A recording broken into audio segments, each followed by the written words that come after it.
it's me, the lyricist, they fearing this as you can see. Yo, it's me, the lyricist, they fearing. So obviously getting your start in the late 90s under or early 90s under Dallas Austin up until 2022, you know, a lot has changed in the music landscape. So how would you say your artistry has evolved during that time? Well, most of the brothers and sisters my age either stopped or they do this stuff they call old school hip hop.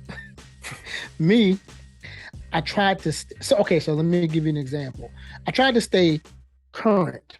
When I say current, I don't mean mimicking what the kids do, but I mean injecting some of those sounds. Like for instance, I use some 808 drums. I use the moving hi-hats. I'll deal with MCs that, you know, like Southern MCs that has that drawl, but they still got bounce, but they yet can rhyme. But I always worked. I worked from the beginning. I'll give you an example. First album, Young Jeezy. I did Young Jeezy's first album. I produced a lot of the songs on there. I put the package together. I even helped him put it out, like get the artwork done and put it out independently. I hooked him up with his first manager. His name is Coach K. He does that thing called, you know, Amigos and Lil Baby. Was it QC, Quality Control. Yeah. So it's a good friend of mine. And I hooked him up with Jeezy because he said he wanted to be a manager.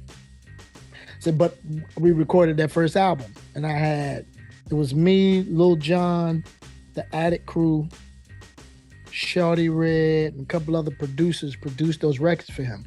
And I did the first two albums. I was on the first two albums, actually. So that was the beginning of trap rap right there, him and T.I.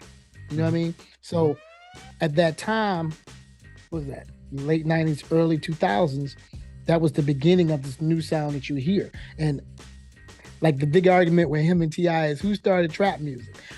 Really, the producers did, because we talking about the music. So that was me, Shawty Red, and Lil Jon, and a couple other people. Now I went to me and Lil Jon were friends in high school, so it's always been a relationship with a lot of the producers down here. DJ Toomp, all of those cats that produce a lot of the records you hear. You know, everything comes from somewhere. 6 degrees of separation is serious, and all of us know each other. But that was one of the first ones I did that ended up going big commercial outside of R&B. Right. And so I just stayed current, you know what I mean? Doing things that I felt, excuse me, would catch the ear yet still have my, what I call a soulful vibe. Yo, it's me, the lyricist, they fearing this as you can see. Yo, it's me, the lyricist.